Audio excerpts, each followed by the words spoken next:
Bapa di surga, kami bersyukur karena momen ini adalah momen yang spesial. Kami menikmati sekali bagaimana Tuhan mengundang kami di dalam ibadah. Kami bersyukur Tuhan karena kami bisa merayakan lagi dan memperingati akan kenaikan Tuhan kami Yesus Kristus. Kami bersyukur karena di dalam momen ini, pagi hari ini, kami menikmati puji-pujian yang begitu indah yang bisa kami persembahkan hanya kepada Kristus, Sang Raja yang telah bertahta. Kiranya Tuhan yang kembali menyentuh hati kami melalui perenungan firman Tuhan pada pagi hari ini. Berkatilah supaya setiap kami kembali bisa menikmati dan terus merenungkan firman-Mu lagi dan lagi siang dan malam dalam kehidupan kami setiap hari. Kami memohon belas kasihan Tuhan, kiranya Tuhan yang memberkati dan membuka hati kami. Hanya di dalam nama Tuhan Yesus kami bersyukur dan kami berdoa. Amin. Ya Bapak Ibu, mari kita membuka satu bagian firman Tuhan. Mari kita membuka dari kitab Efesus pasal 15 Efesus pasal 1 ayat 15 sampai ke 23. Kita membuka Efesus pasal 1 ayat 15 sampai ke 23. Satu bagian yang mengaitkan tentang kenaikan Tuhan Yesus dengan bagaimana umat Tuhan, gereja Tuhan perlu hidup di tengah dunia. Mari kita membaca bersama-sama bergantian dari Efesus pasal 1 ayat yang ke-15 sampai ke-23. Saya akan bacakan ayat yang ganjil, Bapak Ibu Saudara-saudari sekalian bisa membacakan ayat yang genap, dan demikian kita membaca dan ayat 23 kita baca bersama-sama. LAI memberikan judul doa untuk pengertian tentang kemuliaan Kristus. Karena itu setelah aku mendengar tentang imanmu dalam Tuhan Yesus dan tentang kasihmu terhadap semua orang kudus,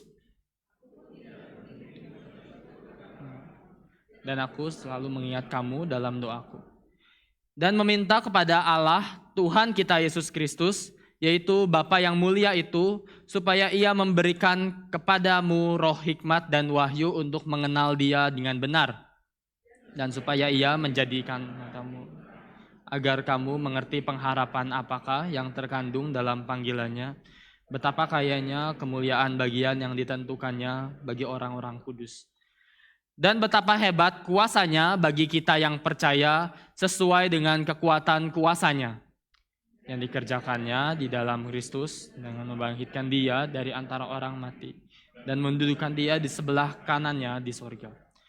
Jauh lebih tinggi dari segala pemerintah dan penguasa dan kekuasaan dan kerajaan dan tiap-tiap nama yang dapat disebut. Bukan hanya di dunia ini saja, melainkan juga di dunia yang akan datang. Dan setelah itu ia telah diletakkannya di bawah kaki Kristus, dan Dia telah diberikannya kepada jemaat sebagai kepala dari segala yang. Ayat 23 bersama-sama, jemaat yang adalah tubuhnya, yaitu kepenuhan Dia yang memenuhi semua dan segala sesuatu. Demikian bacaan firman Tuhan. Ya Bapak Ibu, hari ini kita merenungkan satu bagian tentang kenaikan Tuhan Yesus. Bicara tentang kenaikan Tuhan Yesus, kitab suci mencatat ada berbagai ayat dan berbagai perenungan. Kenaikan bermakna dalam banyak hal, baik dalam aspek berdoa, aspek penguatan terhadap jemaat, dan berbagai hal lain. Kenaikan Tuhan Yesus sesuatu yang tidak boleh dilewatkan. Tapi mungkin hari ini tidak semua gereja merayakan dengan cukup besar perayaan tentang kenaikan. Kita mungkin lebih bisa melihat, wah kalau Natal sudah jelas itu momen besar. Jumat Agung, Paskah, oke, momen besar. Tapi mengenai kenaikan, kita banyak melewati banyak hal dari perenungan-perenungan kitab suci.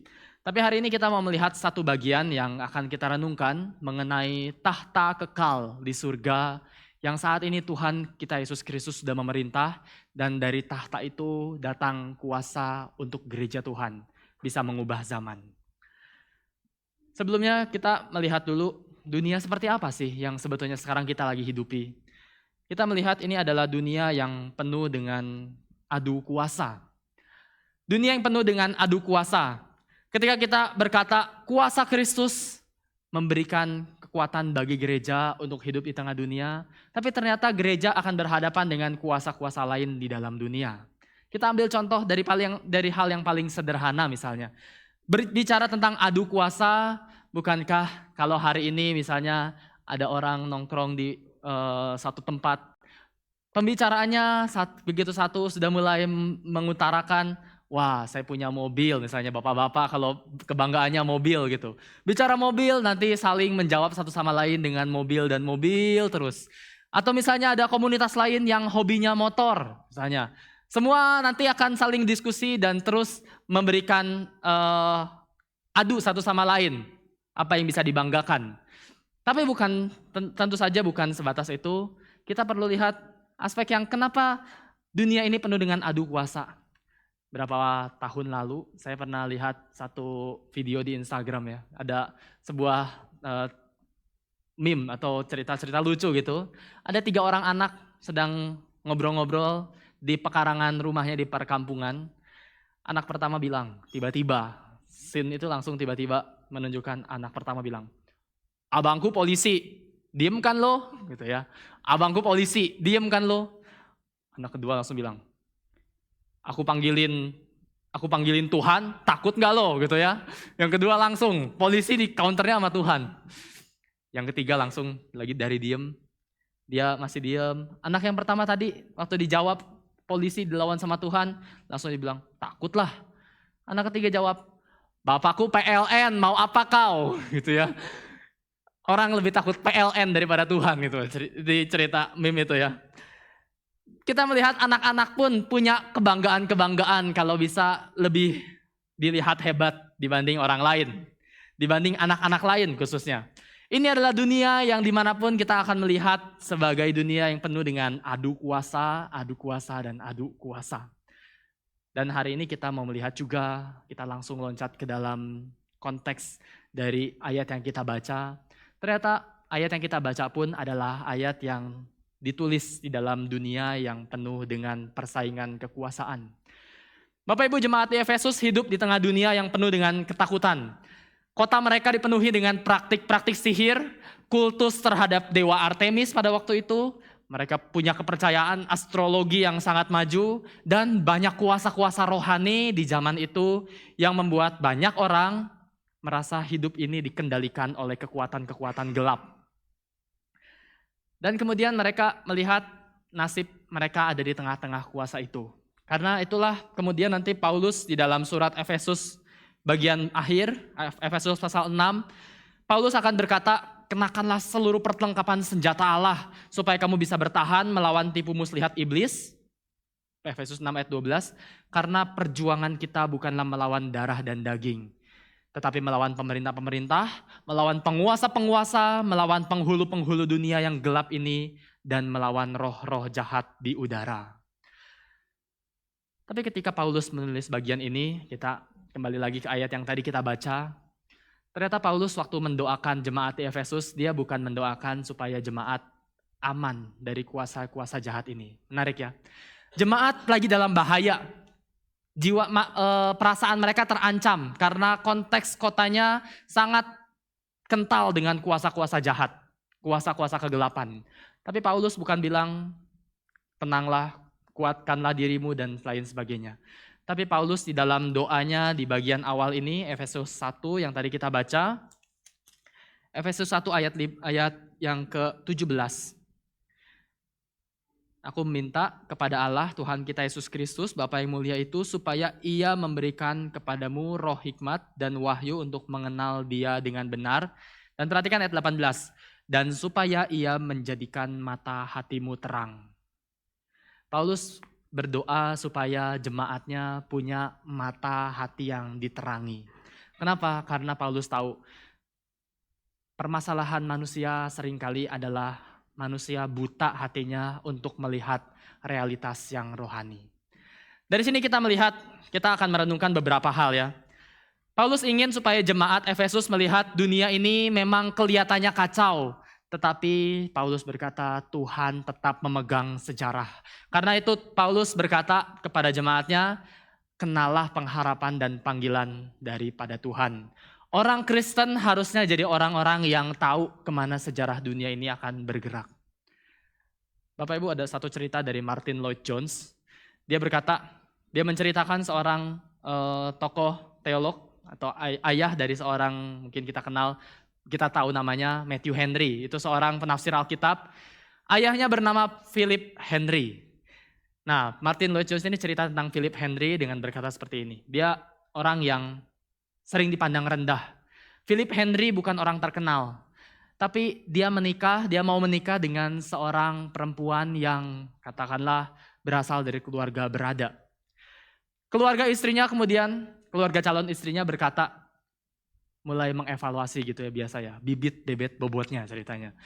Semuanya dievaluasi, coba ditanya, itu Philip Henry itu berasal dari keluarga mana gitu ya, berasal dari mana, atau mungkin bahasa sekarangnya itu bangsawan dari mana gitu misalnya. Tapi calon istrinya dia menjawab, saya nggak tahu Philip Henry berasal dari mana, tapi saya tahu kemana dia akan pergi karena dia orang Kristen. Gitu ya. Sekali lagi saya bilang, calon istrinya Philip Henry berkata, saya nggak tahu dari mana dia berasal, tapi saya tahu kemana dia akan pergi karena dia orang Kristen. Bapak Ibu, inilah seharusnya kekristenan. Ketika kita kekristenan hidup di tengah dunia yang selalu mempertanyakan asal-usul, mempertanyakan kekuatan, keadaan sekarang, tapi orang percaya, orang Kristen punya sebuah pengharapan bahwa mata kita tertuju kepada sebuah tujuan akhir. Karena kita tahu siapa yang memegang masa depan. Dan disinilah maka kita hari ini akan merenungkan. Ketika dunia ini penuh dengan adu kuasa, justru inilah tema besar dari surat Efesus.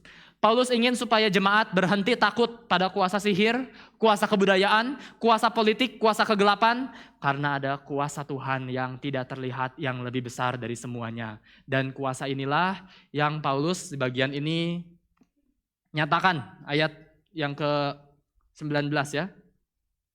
Ayat yang ke-19, Paulus bicara tentang kuasa.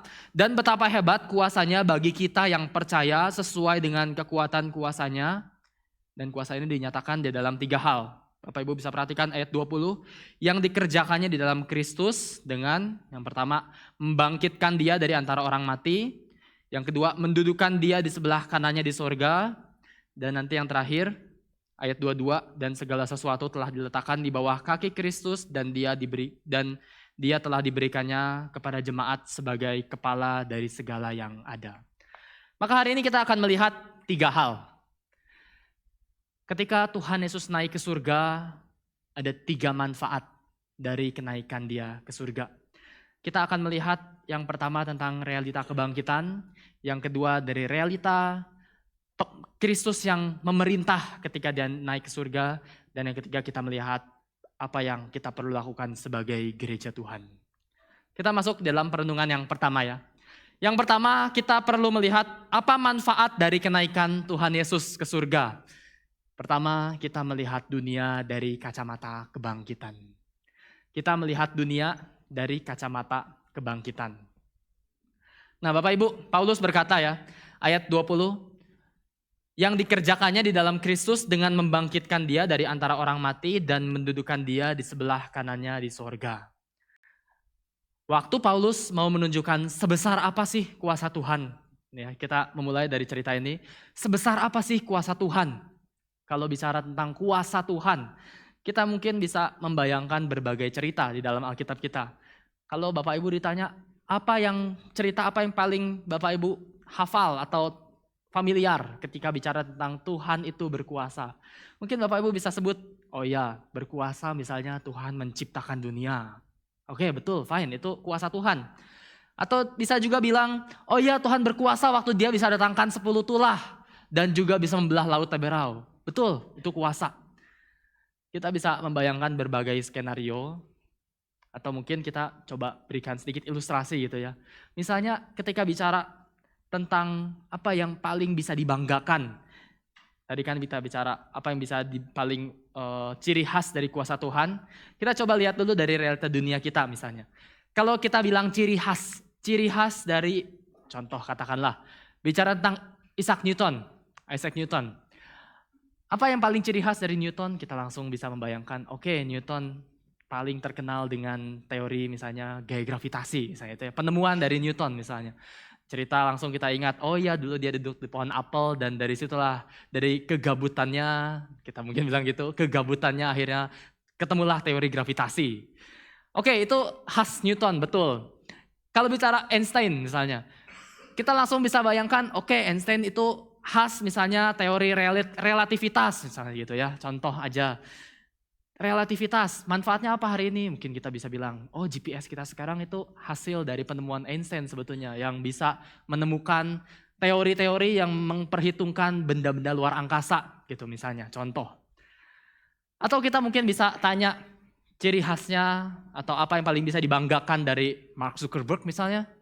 Oke, WhatsApp, Facebook gitu, semuanya kita bisa sebut berbagai hal. Banyak hal bisa kita banggakan dan kita kenal dari orang-orang di tengah dunia. Tapi ketika bicara tentang kuasa Tuhan, kita juga akan punya banyak pilihan tentu kan. Bicara penciptaan bisa masuk, bicara mujizat bisa masuk, tapi kita lihat apa yang Paulus cantumkan di dalam bagian ini. Yang Paulus cantumkan ketika bicara tentang kuasa Tuhan. Kuasa Tuhan itu apa? Kuasa Tuhan bagi Paulus menunjuk kepada sebuah peristiwa, yaitu kubur yang kosong. Bagi Paulus, kuasa Tuhan itu paling besar dinyatakan di dalam realita kebangkitan. Bapak Ibu, selama berabad-abad hidup manusia berada di bawah bayang-bayang kematian. Raja-raja yang besar, panglima yang paling besar, filsuf-filsuf terbesar, orang-orang kaya sekalipun, semuanya pada akhirnya masuk juga ke liang kubur, bukan? Kematian selalu akan menjadi kata terakhir bagi manusia.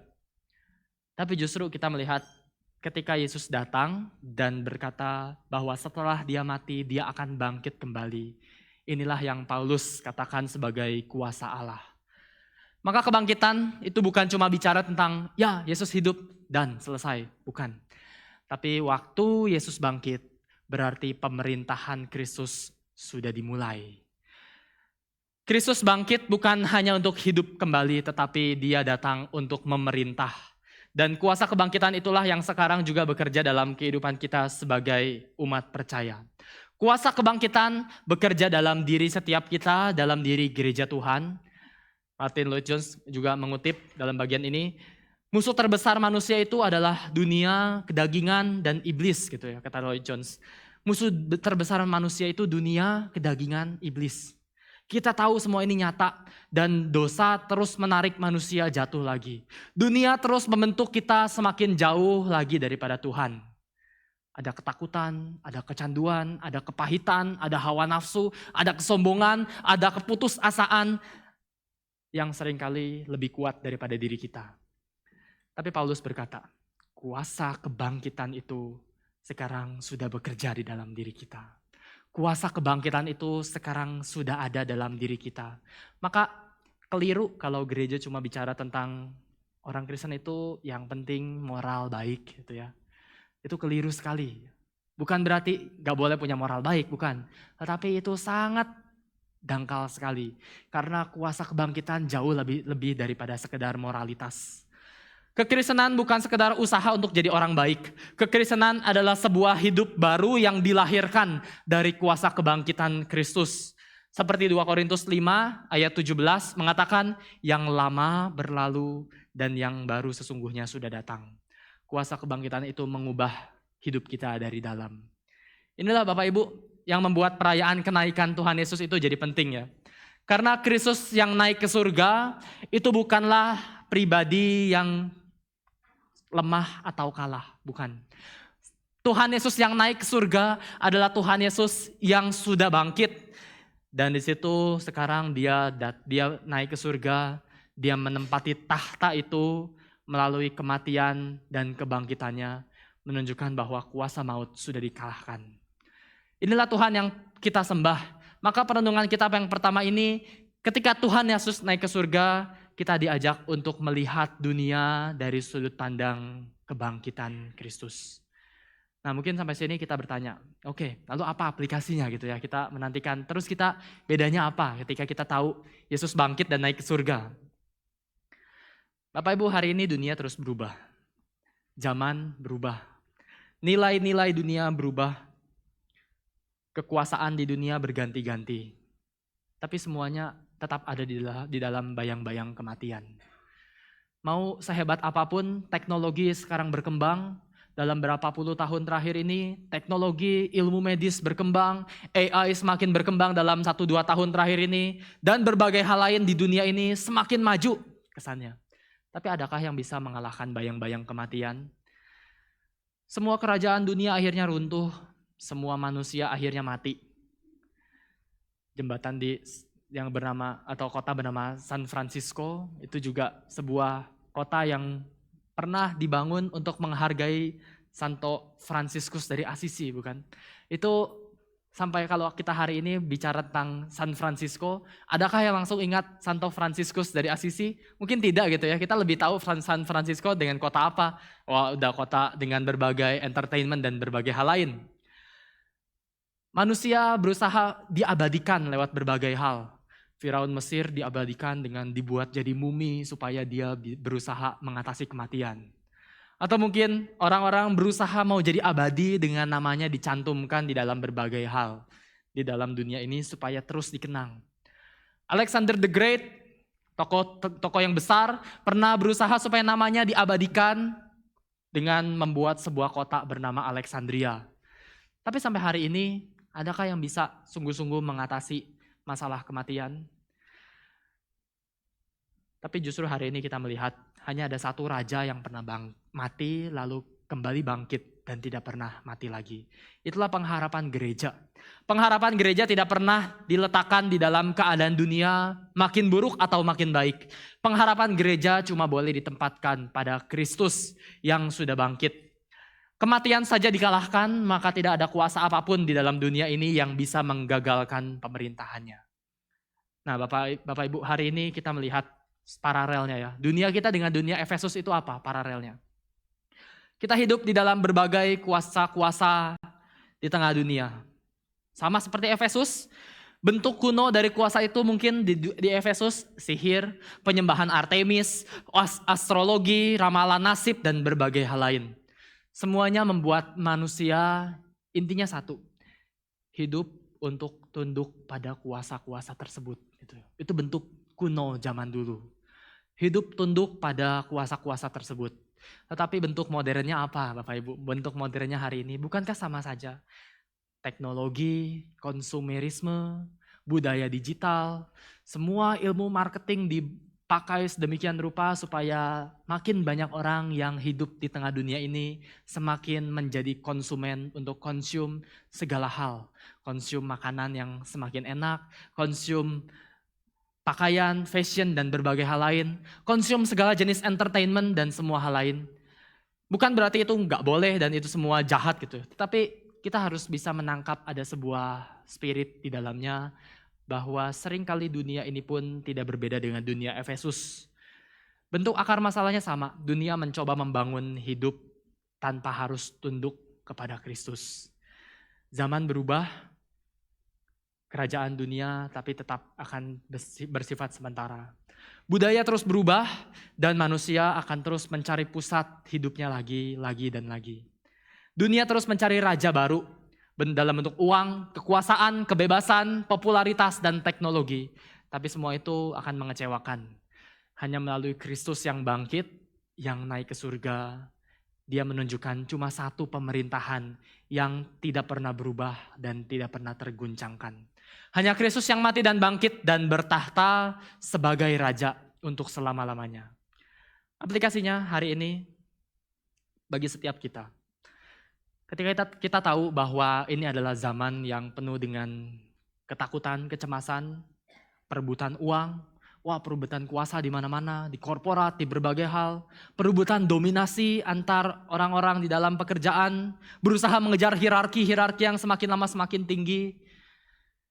Dan gereja dipanggil untuk hidup di dalam dunia yang seperti ini juga. Tetapi bukan hidup sama seperti dunia. Ketika zaman dipenuhi ketakutan, gereja dipanggil untuk hidup dalam pengharapan. Ketika dunia dibangun di atas sebuah pengejaran identitas, jabatan, hierarki, sosial, intelektualitas, dan berbagai hal lain, gereja hidup untuk bersandar dari anugerah Tuhan, bahwa Tuhan menerima engkau apa adanya. Ketika dunia berusaha menerima engkau setelah engkau mencapai sesuatu. Ini berita Injil ya Bapak Ibu ya. Berita Injil mengatakan bahwa dunia yang menilai manusia dari pencapaiannya, tetapi Injil mengatakan engkau diterima sebelum engkau punya pencapaian apapun di hadapan Tuhan. Ketika budaya di tengah dunia kita makin bersifat individualis, gereja dipanggil untuk terus hidup di dalam komunitas. Ketika dunia mengejar kuasa dan berusaha untuk menguasai satu sama lain, negara demi negara bersaing, gereja dipanggil untuk memakai kuasanya untuk melayani. Bukankah ini sebuah hal yang akan terus berbenturan dengan dunia? Dan pada akhirnya ketika dunia mudah putus asa melihat masa depan, gereja tahu siapa yang memegang sejarah. Bapak Ibu, inilah namanya melihat dunia dari kacamata kebangkitan. Tuhan kita Yesus Kristus sudah bangkit dan sudah naik ke surga. Mari kita melihat dunia ini dengan sebuah mata rohani yang kita tidak lagi hidup dengan cara yang sama dengan yang dunia jalani. Karena kuasa demi kuasa akan terus ada di sekitar kita, tapi kuasa kebangkitan itu sudah nyata juga dalam hidup kita. Ini yang pertama. Manfaat ketika Tuhan Yesus naik ke surga, yang pertama kita melihat dunia dari kacamata kebangkitan. Yesus sudah menang dan dia sudah naik ke surga. Tapi yang kedua, kita melihat bukan hanya naik, Bapak Ibu ya. Bukan hanya naik, tetapi yang kedua, karena Yesus naik, justru di sini yang kedua adalah kita masuk ke dalam sebuah zaman yang baru. Sekali lagi, kita masuk ke dalam sebuah zaman yang baru. Saya bacakan sedikit ayat 20b ya. Ayat 20b dan 21. Yang dikerjakannya dalam Kristus dan membangkitkan dia dari orang mati, ini 20b, dan mendudukan dia di sebelah kanannya di sorga, jauh lebih tinggi dari segala pemerintah dan penguasa dan kekuasaan dan kerajaan dan tiap-tiap nama yang dapat disebut, bukan hanya di dunia ini saja, melainkan juga di dunia yang akan datang. Bukan hanya di dunia ini saja, melainkan di dunia yang akan datang. Bapak Ibu, hidup di dalam sebuah transisi itu bukan sesuatu yang mungkin bisa dibilang nyaman dalam kehidupan kita. Kita bisa bayangkan, contoh gitu ya, kalau ada mahasiswa baru lulus, begitu lulus belum dapat pekerjaan, saya suka ledekin gitu ya. Oh selamat ya sudah lulus akhirnya, selamat. Akhirnya kamu menambah jumlah pengangguran di Indonesia gitu. Karena memang betul kan, realitanya belum bekerja kan, menambah jumlah pengangguran. Di situ banyak mahasiswa gelisah tapi mikir nggak bisa bantah juga karena memang betul itu. Tapi inilah namanya hidup dalam sebuah transisi. Transisi setelah dari mahasiswa menjadi pekerja. Ada sebuah jeda yang akan kalau terlalu lama transisi ini membuat sedikit banyak kegelisahan dalam kehidupan kita. Apalagi kalau memang tidak ada yang bisa dikerjakan, masuk ke dunia kerja baik kerja sendiri atau kerja ke orang pun tidak gitu, akan semakin banyak kegelisahan. Termasuk misalnya contoh Bapak Ibu kalau bangun renovasi rumah misalnya, mungkin harus pindah ke satu tempat dulu sampai beberapa bulan menantikan rumah yang baru akan jadi misalnya. Ada ketidaknyamanan sampai baru ada sebuah rumah baru yang mungkin akan lebih nyaman daripada rumah sebelumnya. Transisi adalah sebuah keadaan yang ada di tengah-tengah antara situasi yang lama, yang katakanlah harusnya itu kalau secara sengaja kita masuk ke dalam fase transisi, harusnya misalnya rumah lama sama rumah baru, kita punya pengharapan rumah baru akan lebih enak, misalnya gitu ya. Gedung gereja ini kita mungkin nanti kalau renovasi, kita punya pengharapan ini akan jadi tempat yang lebih besar gitu ya misalnya. Tapi di dalam masa transisi itu adalah sebuah fase yang mungkin akan membuat sedikit atau banyak ketidaknyamanan. Hidup dalam masa transisi itu tidak selalu nyaman dalam kehidupan kita. Dan Paulus berkata di dalam ayat ini bahwa ayat 20 mengatakan, ayat 21 ya, bukan hanya di dunia ini saja melainkan di dunia yang akan datang. Apa itu? Yaitu kuasa yang Tuhan berikan ketika dia naik ke surga, dia akan memerintah dan memerintah atas segala sesuatu baik di dunia ini maupun dunia yang akan datang. Pertanyaannya, apakah pemerintahan Kristus sudah sempurna hari ini? Dan kita akan sadar ternyata belum, bukan? Dunia yang kita hidupi masih penuh dengan kekurangan, ketidaksempurnaan, masih banyak perang, masih banyak dikuasai oleh dosa, kematian, penderitaan, dan pemberontakan manusia. Dalam pemikiran orang-orang Yahudi, sejarah dunia selalu dibagi menjadi dua. Orang Yahudi punya pikiran sejarah ini berjalan di dalam dua fase. Satu, zaman ini, dan yang kedua, zaman yang akan datang gitu ya. Maka dari itu, kita kalau lihat kitab-kitab Injil selalu mereka punya pengharapan mesianis. Mereka selalu dari zaman dulu mengharapkan Mesias datang. Dan begitu Mesias datang, kerajaan Israel akan pulih sepenuhnya gitu. Kerajaan Israel akan pulih. Seperti apa pulihnya? Seperti dulu masa keemasan kami di zaman Daud dan Salomo.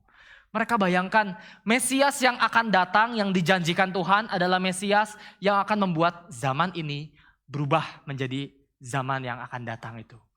Berubah seketika dan membuat Israel yang waktu itu katakanlah sudah pulang dari pembuangan. Mereka kerajaannya masih kecil di bawah pemerintahan kekuasaan kaisar lain yang lebih besar. Mereka menantikan kapan Mesias datang dan membuat zaman ini jadi zaman yang akan datang. Itulah yang mereka nantikan dari kedatangan Mesias. Dan karena itulah mereka kecewa karena ternyata Mesias bukan datang satu kali, melainkan datang dua kali. Dan di antara kedatangan yang pertama dan yang kedua, gereja Tuhan hidup hari ini. Hari ini gereja Tuhan hidup di dalam fase transisi antara kedatangan Kristus yang pertama dan kedatangan Kristus yang kedua. Apa implikasinya Bapak Ibu? Ketika Paulus berkata melalui kebangkitan dan kenaikan Kristus, zaman yang akan datang itu, ternyata itu sekarang sudah datang, tetapi belum sempurna.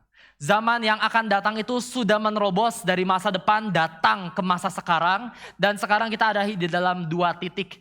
Titik yang pertama, titik ketika Tuhan datang pertama kali. Dan titik yang kedua adalah titik ketika Tuhan Yesus datang kedua kali. Disinilah gereja hidup. Disinilah gereja menantikan sebuah zaman yang baru. Katakanlah kita melihat perbandingan bagian lain ya. Di dalam kisah para rasul pasal yang pertama. Ini cerita lain tentang kenaikan Tuhan Yesus. Kisah Rasul 1 ayat 8 sampai yang ke-11. Saya bacakan bagian ini. Kisah Rasul 1 ayat 8 sampai 11. Tetapi kamu akan menerima kuasa kalau Roh Kudus turun atas kamu dan kamu akan menjadi saksiku di Yerusalem dan di seluruh Yudea dan Samaria dan sampai ke ujung bumi. Sesudah ia mengatakan demikian, terangkatlah ia disaksikan oleh mereka dan awan menutupnya dari pandangan mereka. Perhatikan bagian berikutnya. Ketika mereka sedang menatap ke langit, pada waktu ia naik, tiba-tiba berdirilah dua orang yang berpakaian putih dekat mereka dan berkata kepada mereka, "Hai orang-orang Galilea, mengapakah kamu berdiri melihat ke langit? Yesus ini yang terangkat ke sorga, meninggalkan kamu, akan datang kembali dengan cara yang sama seperti kamu melihat dia naik ke surga." Bapak Ibu, Yesus yang naik ke surga menandakan bahwa sekarang dunia ini sudah masuk ke dalam zaman yang baru. Kenaikan Yesus menandakan bahwa masa depan itu sudah dimulai sekarang. Kristus itu sudah bertahta sekarang. Walaupun dunia belum sepenuhnya tunduk kepada Kristus. Tapi sekarang hari ini kita melihat gereja hidup di dalam ketegangan antara dua zaman. Ketegangan antara dua zaman. Kita hidup masih di dalam dunia yang lama, yang penuh dengan dosa dan kematian. Tapi kita juga di tengah dunia ini bisa melihat banyak sekali perang, ketidakadilan, air mata, pemberontakan manusia terhadap Allah. Tapi di saat yang sama kita juga melihat ada pemerintahan Kristus, seorang raja dari zaman yang baru. Itulah sebabnya kekristenan pengharapannya selalu unik. Ini pengharapan Kristen. Cuma di kekristenan pengharapannya seperti ini. Satu sisi, gereja nggak boleh naif untuk mengatakan dunia ini sudah sempurna. Gereja nggak boleh naif untuk mengatakan dunia ini sudah sempurna. Banyak orang mungkin hari ini hidup di dalam gambaran yang terlalu naif. Kenapa? Karena merasa kayaknya gereja kan namanya gereja ya. Namanya gereja harusnya sempurna dong. Harusnya dipenuhi dengan orang baik dong.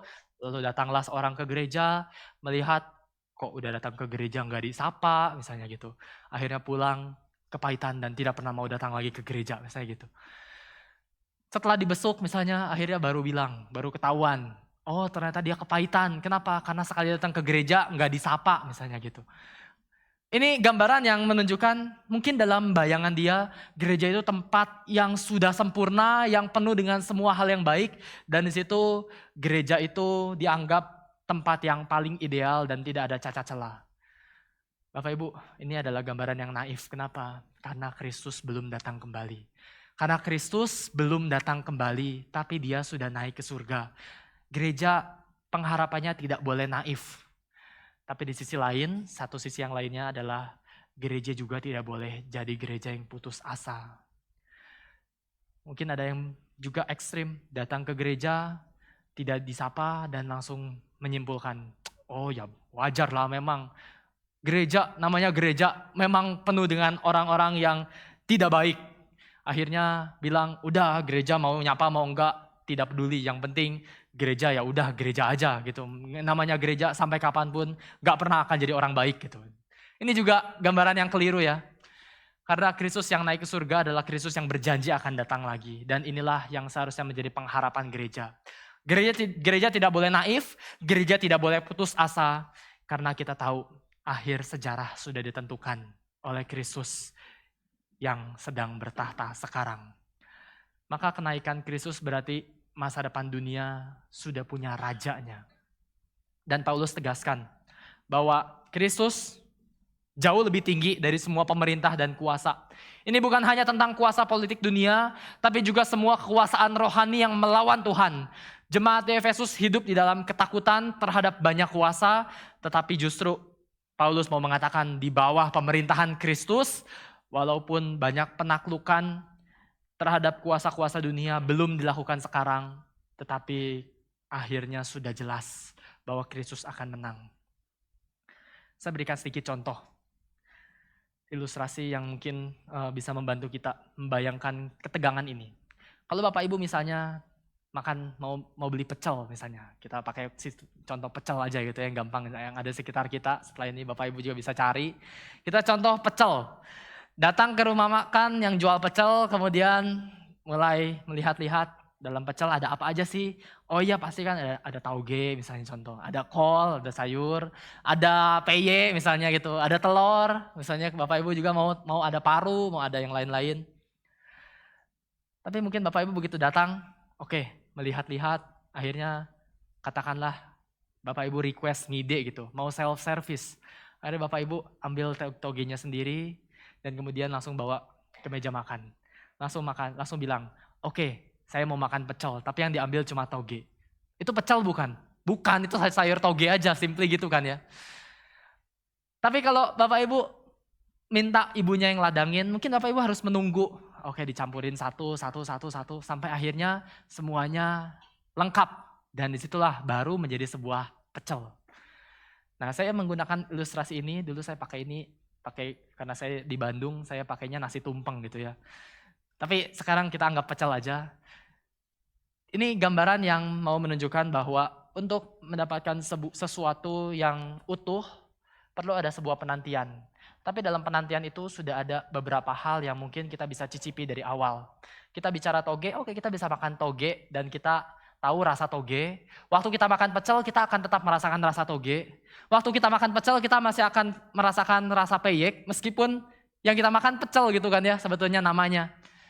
Dan disinilah gambarannya sebetulnya saya kaitkan dengan bagian yang kita renungkan. Ketika Tuhan berjanji kerajaan Allah itu akan jadi kerajaan yang sempurna. Apa kriteria kesempurnaan kerajaan Allah? Kita tahu, bisa bayangkan. Kerajaan Allah itu penuh dengan cinta kasih misalnya.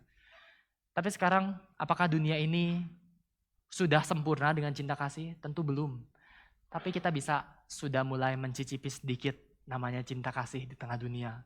Dan nanti waktu kerajaan sorga datang, cinta kasih itu akan semakin lengkap. Seperti kita makan toge, kalau begitu makan pecel, togenya masih kerasa, tapi baru lengkap begitu udah jadi pecel gitu kan ya. Ini saya berikan sebut judulnya ilustrasi pecel akhir zaman mungkin gitu ya. Bapak Ibu, di dalam dunia ini kita tahu bahwa ini bukan dunia yang sempurna. Kita tahu ini dunia yang masih penuh dengan banyak kekurangan. Tetapi ketika kita melihat bahwa zaman yang baru sudah datang, berarti semua hal yang akan dibawa di dalam zaman yang akan datang itu, ketika Tuhan berjanji kerajaan Allah akan sempurna, Tuhan sudah memulainya di dalam dunia ini, here and now. Di sini dan sekarang. Apa yang Tuhan mulai? Kita bisa melihat di dalam dunia yang penuh dengan balas dendam, kita melihat bahwa ternyata sudah ada loh orang-orang yang bisa punya hati yang mau mengampuni. Di tengah dunia yang penuh dengan cinta akan dosa, hawa nafsu dan berbagai hal lain, ternyata sudah ada loh orang-orang yang mau memperjuangkan hidup kudus. Di tengah dunia yang harusnya penuh dengan keputusasaan, ternyata sudah ada orang-orang yang hidup masih terus punya pengharapan. Di tengah dunia yang berusaha mau menyembah diri sendiri, tetapi masih ada orang-orang yang sudah memulai untuk menyembah Kristus di dalam dunia ini. Siapa orang-orang ini? Siapa orang-orang yang sudah mulai mencoba untuk mengampuni, untuk hidup kudus, untuk berpengharapan dan menyembah Kristus? Inilah seharusnya peran dari gereja Tuhan hari ini. Gereja Tuhan dipanggil untuk menghadirkan kerajaan Allah di tengah dunia. Gereja Tuhan dipanggil untuk menghadirkan zaman yang baru yang Tuhan akan nyatakan di dalam dunia ini. Inilah pengharapan besar dari kenaikan Tuhan kita Yesus Kristus. Masa depan dunia tidak ditentukan oleh apa yang terjadi di dunia ini. Kekuatan, penaklukan, dan berbagai hal lain. Tapi ditentukan oleh Kristus yang sudah bertahta sekarang. Karena itu gereja hidup tidak lagi dengan ketakutan akhir zaman. Hari ini gereja tidak seharusnya hidup dengan penuh ketakutan ketika kiamat akan datang. Tetapi gereja harusnya hidup dengan sebuah pengharapan bahwa akhirnya nanti ini akan jadi sebuah dunia yang indah di mana zaman yang baru itu yang sudah dimulai akan menjadi sempurna. Maka saya simpulkan bagian kedua ini dengan mengatakan bahwa karena Kristus naik surga untuk jadi raja, maka ketika kita merenungkan kenaikan Kristus hari ini, berarti kita menantikan kedatangannya lagi sebagai seorang raja. Sekali lagi saya katakan, karena Kristus naik ke surga untuk menjadi raja, maka merenungkan kenaikan Kristus berarti menantikan kedatangannya lagi sebagai seorang raja. Hari ini siapa yang memerintah dalam kehidupan kita? Hari ini gereja Tuhan kembali dipanggil untuk melihat bahwa pemerintahan Kristus harusnya dihidupi secara utuh oleh gereja Tuhan. Dan bagian ini saya akan tutup di dalam perenungan poin yang ketiga. Karena tema kita hari ini adalah tahta kekal yang mengubah zaman. Hari ini kita melihat bagian pertama tadi melihat bahwa dunia ini perlu dilihat dari kacamata kebangkitan. Kristus sudah bangkit, dia sudah menang dan dia naik ke surga, maka kita punya pengharapan. Tapi yang kedua, Kristus yang naik ke surga adalah Kristus yang sudah memulai zaman yang baru. Maka sekarang gereja dipanggil untuk menghadirkan zaman yang baru itu di tengah dunia. Lewat apa caranya? Lewat kita yang harusnya di dalam keluarga misalnya, harusnya penuh dengan keretakan karena dunia ini penuh dengan perselisihan. Tapi kita mau hadirkan keluarga yang penuh cinta kasih, misalnya seperti itu. Di tengah relasi yang penuh dengan persaingan, di dalam bisnis, di dalam kantor, tetapi kita mau hidup untuk saling mendukung dan menerima satu sama lain. Dan yang ketiga, poin yang ketiga adalah apa manfaat ketika Kristus naik ke surga? Yang ketiga, terakhir adalah gereja diberikan kuasa untuk mengubah zaman. Ini yang ketiga yang terakhir. Gereja diberikan kuasa untuk mengubah zaman karena Kristus sudah naik ke surga. Saya tutup bagian ini setelah Paulus di bagian terakhir ini membawa jemaat melihat Kristus yang bangkit, sudah bertahta di surga, dan penutup dari surat ini, penutup dari bagian ini, Paulus katakan, dan segala sesuatu telah diletakkan di bawah kaki Kristus, dan dia telah diberikannya kepada jemaat sebagai kepala dari segala yang ada.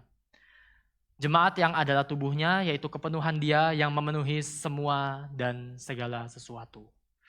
Di sini kita mau merenungkan dua aspek tentang Kristus kepala dan jemaat adalah tubuh Kristus. Dan apa perannya?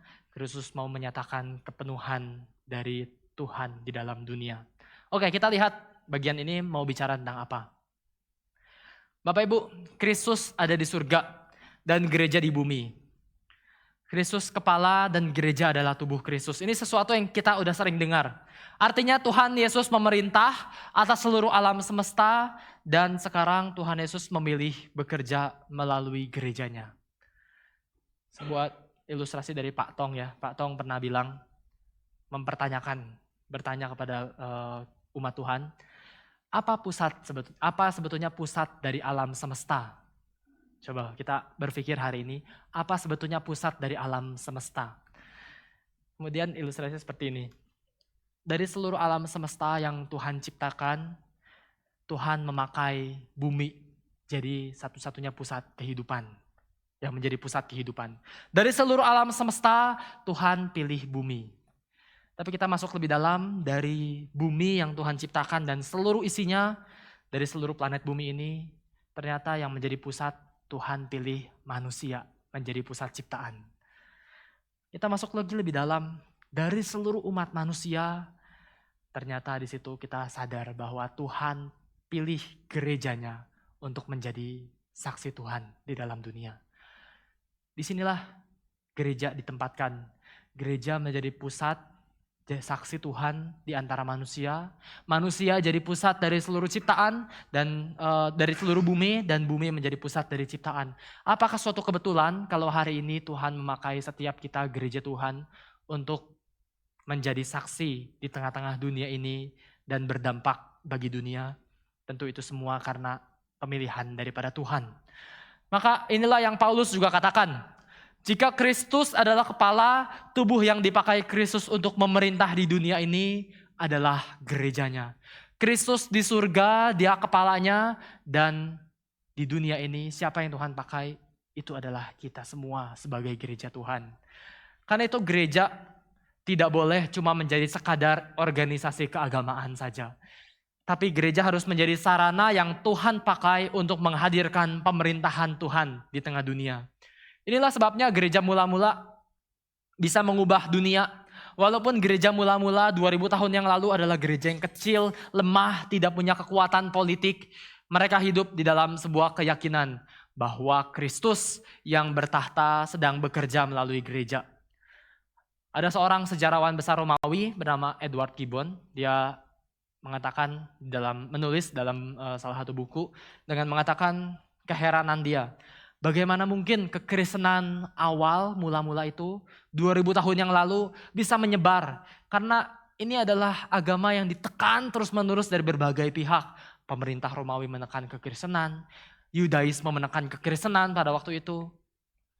Tapi Edward Gibbon berkata, kekristenan itu ternyata dia menyusup dengan lembut kepada banyak pikiran orang-orang.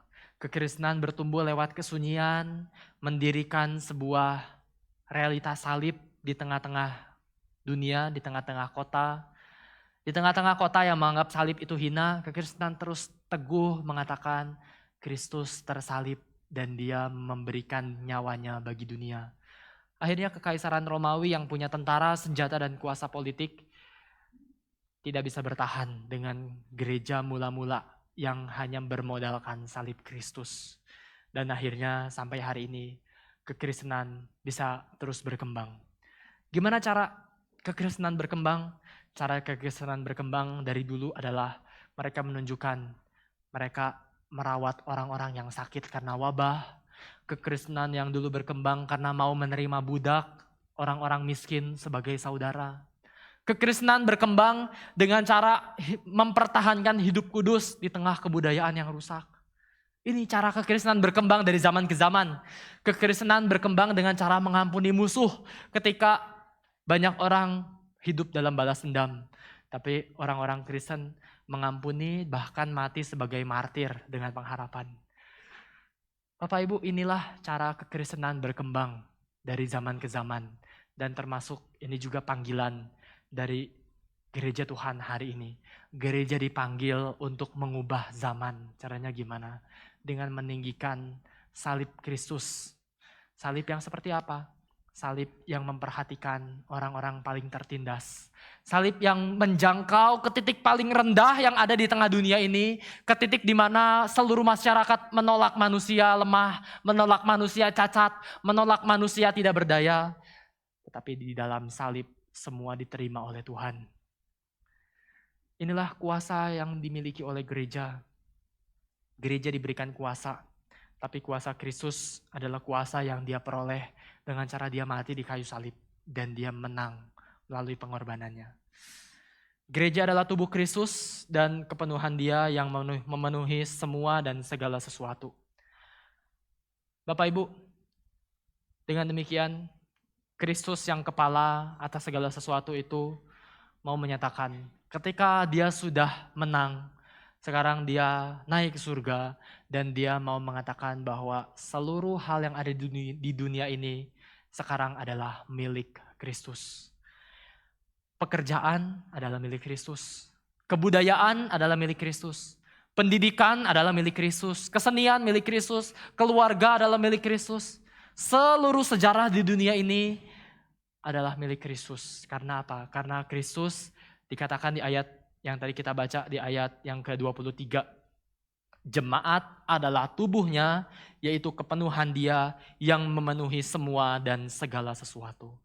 Kristus mau supaya melalui jemaat Tuhan, melalui gereja Tuhan, dia memenuhi bumi ini dan memenuhi segala sesuatu di dunia ini. Bukankah ini yang menjadi panggilan gereja Tuhan hari ini Bapak Ibu? Hari ini berapa banyak gereja Tuhan yang masih punya sebuah dorongan, ya gereja harus menjadi saksi Tuhan untuk masuk ke seluruh bidang kehidupan di tengah dunia. Dalam bidang apapun, pekerjaan, budaya, pendidikan, seni, keluarga, dan semua hal yang ada di tengah dunia.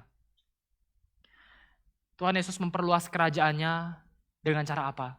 Dengan cara mentransformasi orang-orang Kristen dan kemudian orang Kristen itulah yang akan mentransformasi zaman ini. Saya kemarin baca sedikit ya dari bagian akhir Alkitab GRI misalnya. Bapak Ibu mungkin yang udah pernah baptis di atestasi di GRI, mungkin Bapak Ibu jarang juga membuka bagian-bagian terakhir dari Alkitab ini. Tapi satu hal yang saya kemarin iseng baca gitu, di bagian akhir, kalau pakai cetakan yang ini, ada halaman 4, itunya indeksnya ya gitu ya, atau ekstra di bagian akhir ini. Mungkin Bapak Ibu yang nggak tahu atau nggak bawa, atau nggak pernah sadar, bagian terakhir ini ada banyak tentang beban-beban doa, ada pengakuan iman gereja Reform Injilis sebetulnya, ada juga beberapa hal, misalnya pengakuan iman Rasuli, pengakuan iman Nisea, pengakuan iman Westminster, dan lain sebagainya. Tapi saya mau soroti pengakuan iman Reform Injili gitu di dalam bagian ini. Saya bacakan satu poin terakhir yang saya kemarin sempat baca terus lumayan jadi merenung juga. Gereja Reform Injili itu sebetulnya apa sih satu hal yang dikatakan di sini di poin butir ke-11. Dikatakan seperti ini, Bapak Ibu bisa perhatikan butir ke-11 dari pengakuan iman Reform Injili. Aku percaya kuasa yang tidak berubah dari Injil Yesus Kristus yang mampu memelihara umat tebusannya serta mengubah masyarakat melalui kesaksian mereka hingga hari penggenapan pemuliaan di saat kedatangan Kristus kembali. Ini ya, sekali lagi saya bacakan. Ini banyak poinnya, ada 11. Dari poin-poin sebelumnya ya kita pasti sudah familiar dengan berbagai poin-poin pengakuan iman, pengakuan tentang Allah Tritunggal, tentang dosa, tentang keselamatan. Tapi di poin ke-11 ini menarik. Dikatakan, aku percaya kepada kuasa yang tidak berubah dari Injil Yesus Kristus, yang mampu memelihara umat tebusannya, serta mengubah masyarakat melalui kesaksian mereka, hingga hari penggenapan pemuliaan di saat kedatangan Kristus kembali. Salah satu keunikan yang perlu kita pertahankan sebagai teologi reform adalah teologi reform itu mau mengembalikan semua ciptaan ini pada kedaulatan Tuhan. Kita bicara tentang kedaulatan Tuhan, familiar sekali, sudah sering sekali. Tetapi kedaulatan Tuhan atas apa yang kita bayangkan? Hari ini banyak gereja mungkin bicara tentang peranan gereja. Gereja mungkin lebih banyak fokusnya mengurus hal-hal spiritualitas dan kerohanian dan peran di tengah-tengah pelayanan dan berbagai hal lain. Tapi jangan lupa, gereja juga seharusnya punya peranan untuk mengubah masyarakat mengubah zaman, mentransformasi dunia ini, karena Kristus yang naik ke surga adalah Kristus yang memberikan kuasanya bagi gereja untuk bersaksi di tengah dunia. Bapak Ibu, hari ini berapa banyak gereja yang masih punya concern untuk bersuara tentang politik, tentang hukum, tentang pendidikan, tentang seni, dan berbagai hal lain. Hari ini mungkin gereja di dalam warisan-warisan dalam beberapa abad terakhir, banyak gereja akhirnya memisahkan atau membuat beberapa domain yang terpisah antara kehidupan sehari-hari dengan kehidupan spiritual. Akhirnya secara ekstrim banyak gereja hari ini lebih banyak fokus untuk mengurus kehidupan spiritual saja. Tetapi begitu masuk ke dalam dunia sehari-hari, gereja mungkin kesulitan untuk bersuara. Tapi justru teologi reform akan mengatakan bahwa gereja perlu memberikan suara bagi setiap bidang kehidupan manusia. Seperti Abraham Kuyper pernah mengatakan bahwa tidak ada 1 inci pun di dalam dunia ini di mana Tuhan Yesus tidak mengatakan bahwa itu milikku, it is mine. Maka pendidikan, kebudayaan, pekerjaan, seni, keluarga, hukum, politik, semua bidang adalah milik Kristus. Pertanyaannya, sudahkah kita sebagai umat Tuhan punya dampak di dalam semua bidang itu? Satu hal yang diwariskan atau mungkin diperjuangkan, mungkin Bapak Ibu bisa melihat, saya ambil contoh sedikit dari apa yang diperjuangkan pendiri kita, Pak Tong gitu ya, Pendeta Stephen Tong di dalam ketika mendirikan Gereja Reform Injili Indonesia. Satu hal yang Bapak Ibu bisa lihat hari ini saja, tentang musik misalnya. Ini sesuatu yang bagi Pak Tong tidak boleh dilewatkan. Kenapa? Karena bagi Pak Tong, musik itu sesuatu yang penting karena seluruh warisan musik terindah, teragung, terbesar di dalam sejarah dunia lahir dari tradisi Kristen. Tetapi hari ini musik di dalam dunia sudah tercampur aduk dengan berbagai hal. Dan disitulah Pak Tong mau supaya jangan sampai gereja lupa terhadap tradisi besar yang pernah gereja miliki. Itu contoh. Karena itu kita begitu menghargai musik, begitu menghargai berbagai hal untuk bisa disajikan sedemikian rupa, keindahan, ibadah, dan lain-lain. Belum bicara tentang seni lukis gitu ya. Berapa banyak sih gereja yang masih hari ini menghargai seni-seni tentang lukisan? Karena mungkin gereja hari ini lebih fokusnya ya sudah bicara spiritualitas dan berbagai hal lain. Bicara tentang politik, berapa banyak gereja yang masih bisa punya pandangan politik yang sehat, yang sesuai dengan Christian worldview di dalam apa yang Alkitab ajarkan. Hari ini gereja Tuhan kembali diajak untuk berdampak di tengah dunia. Engkau dan saya diutus di dalam berbagai bidang yang Tuhan percayakan. Semua pekerjaan kita punya macam-macam bidang yang berbeda-beda. Dan hari ini tugas kita sama, yaitu mengubah zaman ini di dalam anugerah yang Tuhan mau berikan. Kristus sudah naik ke surga, kuasanya diberikan bagi gereja untuk menjadi saksi Tuhan di dalam setiap hal, membawa kembali dunia ini kepada kemuliaan Tuhan dan kedaulatan Tuhan. Maukah engkau dan saya kembali memikirkan apa yang bisa kita kerjakan di tengah dunia, menjadi saksi Tuhan di dalam dunia ini, membuat dunia ini kembali menyembah kepada Kristus. Dan kita melihat bagaimana caranya, tentu saja kita dipanggil untuk mengembangkan dan membuat dunia ini semakin maju, semakin indah, dan indahnya adalah indah untuk memuliakan Tuhan. Sebagai penutup, tapi ini bukan sebagai teror untuk mengatakan gereja itu kalau tidak bersaksi itu bukan gereja, bukan. Gereja mungkin punya keadaan lemah, gereja mungkin punya keadaan gagal, gereja bisa penuh dengan luka dan kekurangan. Tapi kembali lagi Paulus menekankan, selemah apapun gereja, sekecil apapun gereja, gereja tetaplah tubuh Kristus. Gereja adalah tubuh Kristus, alat yang dipilih Tuhan, yang dipakai Tuhan untuk menghadirkan kerajaannya di dunia.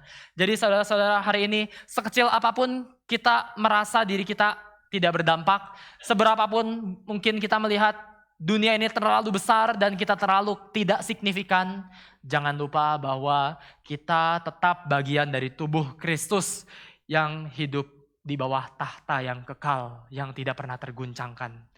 Zaman akan terus berubah, kerajaan demi kerajaan akan terus berganti, tetapi melalui gerejanya, Kristus yang bangkit dan bertahta, dia akan terus bekerja untuk memenuhi dunia ini penuh dengan kemuliaannya. Melalui siapa? Melalui engkau dan saya untuk hidup di tengah dunia. Maukah setiap kita hari ini ketika kita merenungkan Kristus yang naik ke surga, mari kita melihat dunia ini punya pengharapan karena Kristus sudah bangkit. Mari kita melihat dunia ini perlu ditransformasi karena dunia ini sudah mulai ke dalam zaman yang baru. Dan yang ketiga, mari kita melihat bahwa gereja punya kuasa untuk mengubah masyarakat, mengubah zaman, sampai semua pada akhirnya seluruh bangsa dan suku bangsa akan datang menyembah Tuhan saat dia datang kembali. Amin. Mari kita berdoa. Kami bersyukur Tuhan karena gereja Tuhan tidak ditinggalkan ketika Tuhan naik ke surga. Tapi kami bersyukur karena gereja Tuhan diberikan kuasa yang besar, kuasa dari Tuhan yang sudah menang. Dan kami mau memohon pertolongan daripada Roh Kudus-Mu, supaya setiap kami, apapun panggilan yang Tuhan percayakan bagi kami, semua talenta-talenta kami yang Tuhan berikan, kami mau membawa semua itu untuk kemuliaan nama Tuhan. Kami mau membawa semua itu, semua bakat-bakat yang Tuhan percayakan dan semua panggilan yang Tuhan berikan, kami mau persembahkan supaya Kristus saja yang ditinggikan dalam seluruh aspek kehidupan kami hari lepas hari. Pimpinlah Tuhan, gerejamu mungkin lemah, gerejamu mungkin terbatas, tetapi kami percaya kuasa Roh Kudus-Mu tidak pernah punya batasan. Dan kuasa Roh Kudus-Mu itu mampu bekerja melampaui apa yang dapat kami bayangkan atau pikirkan ya Tuhan. Terima kasih Tuhan atas penyertaan-Mu dan kiranya Tuhan yang menolong gerejamu hari ini sampai selama-lamanya, sampai Engkau datang kembali sebagai Raja. Dalam nama Tuhan Yesus kami berdoa. Amin.